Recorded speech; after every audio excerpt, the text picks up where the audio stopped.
नमस्कार, आपकी खबर हरियाणा में आपका बहुत बहुत स्वागत है और मैं हूं अक्षय। आइए नजर डालते हैं हरियाणा प्रदेश से जुड़ी आज की ताज़ा तरीन खबरों पर। लेकिन उससे पहले अभी तक आपने चैनल को सब्सक्राइब नहीं किया है तो चैनल को सब्सक्राइब कर लीजिए और फेसबुक पेज को भी फॉलो जरूर कर लीजिए। चलिए शुरू करते हैं आज की ताज़ा तरीन खबरों का सिलसिला। हरियाणा में लोगों द्वारा कोरोना से बचाव के नियमों का पालन नहीं करने से अब नए वेरिएंट ओमिक्रॉन के मामलों ने तेजी से पकड़ कर ली है।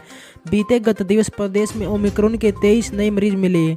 अब तक प्रदेश में नए वेरिएंट के कुल 37 मरीज मिले हैं, जिनमें से 12 लोग ठीक हो चुके हैं। हरियाणा में अब रोजाना 1.5 से दुगनी रफ्तार पकड़ चुका है कोरोना संक्रमण। ऐसे में लोग न्यू ईयर पार्टी सार्वजनिक रूप से नहीं कर सकेंगे। पिछले एक सप्ताह से एक्टिव केसों का ग्राफ 241 से बढ़कर 1047 पर पहुंच चुका है। महेंद्रगढ़ इकलौता जिला रहा है जहां कोई भी संक्रमित नहीं मिला, जबकि दिसंबर के शुरुआती में आधा हरियाणा कोरोना मुक्त हो चुका था। वीरवार को पलवल, भिवानी और सिरसा को छोड़कर सभी 19 जिलों में कोरोना संक्रमित मिले। पिछले 24 घंटों में 300 नए केस मिले हैं, जिनमें से सावर्दी के 180 लोग गुरुग्राम के हैं। इसी तरह फरीदाबाद के 44, पंचकुला में 20 और सोनीपत में 12 संक्रमित मिले। इसी दौरान 56 लोग ठीक भी हो चुके हैं। वर्तमान में गुरुग्राम में 660 और फरीदा में 135 एक्टिव केस रहे हैं। निजी स्कूल मांग रहे security fees. Students parents association पहुंचे पंजाब हरियाणा हाई कोर्ट। शिक्षा विभाग की तरफ से 134 नियम के तहत आर्थिक रूप से कमजोर विद्यार्थियों को दाखिला देने की प्रक्रिया जारी की है। इस समय पहले ड्रा में शामिल विद्यार्थियों द्वारा दाखिला लिया जा रहा है। इसी प्रक्रिया के तहत शुक्रवार को दाखिला लेने का अंतिम दिन है, परंतु कुछ निजी स्कूल इस नियम के तहत दाखिला लेने वाले विद्यार्थियों से सिक्योरिटी फीस की मांग की जा रही है। इसी मांग के बीच कैथलिक स्टूडेंट्स पेरेंट्स एसोसिएशन ने पंजाब हरियाणा हाईकोर्ट का दरवाजा खटखटाया। एसोसिएशन ने के कोर्ट के याचिका दायर करते हुए तर्क दिया है कि निजी स्कूल बिना नियम के ही आर्थिक रूप से कमजोर अभिभावकों से वर्ष की फीस मांग रहे हैं और इस फीस को वह सिक्योरिटी फीस का नाम दे रहे हैं। एसोसिएशन के जिला प्रधान मोनू बत्रा ने कहा कि इस बार शिक्षा विभाग ने वर्ष के अंत में नियम 134 नियम के तहत दाखिला प्रक्रिया शुरू की थी, इसलिए निजी स्कूल इस साल की फीस मांग रहे हैं। यही नहीं, आगे भी वर्ष एक बार फिर सिक्योरिटी फीस मांगी जाएगी और इसको लेकर हाईकोर्ट में याचिका दायर की गई है। इससे कोर्ट में यह बताया गया है कि इस नियम के तहत यदि किसी विद्यार्थी का चयन दूसरे स्कूल में हुआ तो वह पहला विद्यार्थी स्कूल लिविंग सर्टिफिकेट नहीं दे रहा है। इस बार नियम 134A के तहत निजी स्कूल अपनी मनमानी कर रहा है, जबकि नियम अनुसार निजी स्कूल इस नियम के केवल परिवहन सुविधा के तहत ही फीस ले सकता है। हरियाणा में मौसम ने इस बार फिर से रिकॉर्ड तोड़ा। ठंड का प्रकोप भी बढ़ा। नए साल में ठंड की वजह से तापमान में गिरावट दर्ज की गई। उत्तरी मैदानी इलाकों में तापमान एक बार फिर से तेजी से गिरा। पिछले 10 दिनों में दूसरी बार यह गतिविधि देखने को मिली। हरियाणा, पंजाब, राजस्थान, दिल्ली और उत्तर प्रदेश में कई स्थानों पर रात का तापमान गिरकर एकल अंक तक पहुंच गया। प्रदेश में एक बार फिर से शीतलहर की स्थिति बन गई। शुक्रवार को सुबह न्यूनतम तापमान 3.2 डिग्री सेल्सियस दर्ज किया गया, जबकि इससे पहले न्यूनतम तापमान 3.4 डिग्री सेल्सियस था और जो अब तक का सबसे मौसम का कम तापमान रहा था। हिसार और चूरू में न्यूनतम तापमान 2.6 डिग्री सेल्सियस और 2 डिग्री सेल्सियस दर्ज किया गया, जिससे शीतलहर की स्थिति बन गई, जो इस मौसम में अब तक का सबसे निचला स्तर है।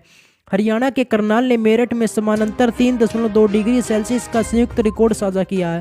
नए साल की पूर्व संध्या पर मैदानी इलाकों में तापमान या तो बना रहेगा या फिर इसमें गिरावट आएगी। साल के अंत में होने वाले समारोह के लिए आंशिक रूप से बादल छाए रह सकते हैं, लेकिन बारिश नहीं हो सकती। बर्फीली हवाओं के कारण शीतलहर, धुंध और कोहरे के साथ अब तक का सबसे कम न्यूनतम पारा हो सकता है।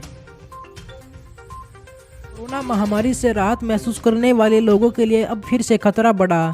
लंबे समय के बाद कोरोना के 4 नए केस सामने आए। वहीं ओमिक्रॉन ने भी जिले में दस्तक दे दी। दरअसल स्विट्जरलैंड की एक कोरोना संक्रमित महिला में ओमिक्रॉन वेरिएंट मिला है। स्वास्थ्य विभाग ने महिला के संपर्क में आने वाले सभी लोगों की ट्रेसिंग शुरू कर दी है और ताकि उनकी जांच करवाई जा सके। दरअसल सेक्टर में एक बीते 19 दिसंबर को स्विट्जरलैंड से 35 वर्षीय महिला पहुंची थी। 21 दिसंबर को उसका सैंपल दिल्ली जाँच के लिए भेजा गया। गुरुवार रात को इसकी रिपोर्ट आई, जिसमें ओमिक्रॉन वेरिएंट होने की पुष्टि की गई। महिला को क्वारंटीन कर दिया गया है। स्वास्थ्य विभाग ने ओमिक्रॉन वेरिएंट का केस आने के बाद हड़कंप की स्थिति बन गई है। स्वास्थ्य विभाग ने कई टीमें बनाकर महिलाओं के संपर्क में आने वाले लोगों की तलाश शुरू कर दी। अभी तक 20 से अधिक पारिवारिक और रिश्तेदार का पता लगाया गया है जो महिला के संपर्क में आए थे। अब उनके सैंपल भी लिए जा रहे हैं और इसके अलावा सेक्टर 2 में 27 वर्षीय युवक मॉडल टाउन में 2 कोरोना संक्रमित पाए गए। जीआईएमएस और जिला स्वास्थ्य विभाग ने कोरोना सैंपलिंग में तेजी से बढ़ोतरी कर दी है। जींद में होगी मुख्यमंत्री मनोहर लाल खट्टर की रैली। 9 जनवरी को सफीदों की पुरानी अनाज मंडी में होने वाली प्रगति रैली में जिले के सभी 500 विधानसभा क्षेत्रों को कई बड़ी सौगात मिलेंगी। रैली में मुख्यमंत्री मनोहर लाल खट्टर 164 करोड़ 20 लाख रुपए की 14 परियोजनाओं को शिलान्यास व उद्घाटन भी करेंगे। भाजपा के जिला प्रधान राजू मोर मुख्यमंत्री के सामने पूरे जिले की मांगों को रखेंगे। इसी दौरान सफीदों हलके के विकास के लिए भी कई मांगे रखी जाएंगी।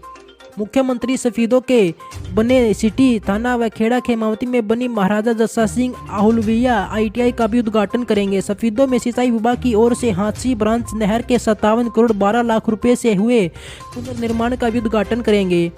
12 करोड़ 25 लाख रुपए से बरवाला लिंक नहर बने लोहे के पुल का भी उद्घाटन करेंगे और नरवाना कोयले गांव में 6 करोड़ 67 लाख रुपए से बनी 33 kV बिजली घर का भी उद्घाटन किया जाएगा और साथ ही बरसोला बस माइनर का शिलान्यास भी किया जाएगा जिससे पर 6 करोड़ 32 लाख 87 हजार रुपये खर्च किए गए।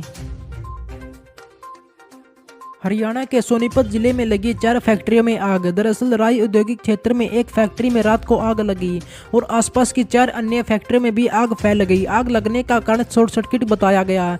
आग पर नियंत्रण पाने के लिए 3 जिलों की 21 गाड़ियों को लगाया गया। करीब 200 गाड़ी पानी डालने के बाद आग पर शुक्रवार सुबह को काबू पाया जा सका। फैक्ट्रियों का पूरा क्षेत्र टीन से कवर होने के कारण आग पर काबू पाने में परेशानी का सामना करना पड़ा। फैक्ट्री में फंसे कामगारों ने तीसरी चौथी मंजिल से छत से कूदकर जान बचाई। इससे 2 कामगार घायल हो गए। पुलिस और अग्निशमन विभाग की टीम संबंधित फैक्ट्रियों में जांच जारी कर रही है और इसके साथ ही राय औद्योगिक क्षेत्र स्थिति फैक्ट्री संख्या 1240 में ई-रिक्शा बनाने का काम होता था। रात के करीब 1 बजे इसमें अचानक से आग लग गई। तेज हवा चलने के कारण आग फैलती गई। 1240 नंबर की फैक्ट्री के आग के बाद 1239 नंबर की गत्ता फैक्ट्री के आग की चपेट में आ गई और इसके कारण तेजी से आग पकड़ती गई। कुछ ही देर में आग आसपास की फैक्ट्री 1230, 1226 और 1227 में भी फैल गई।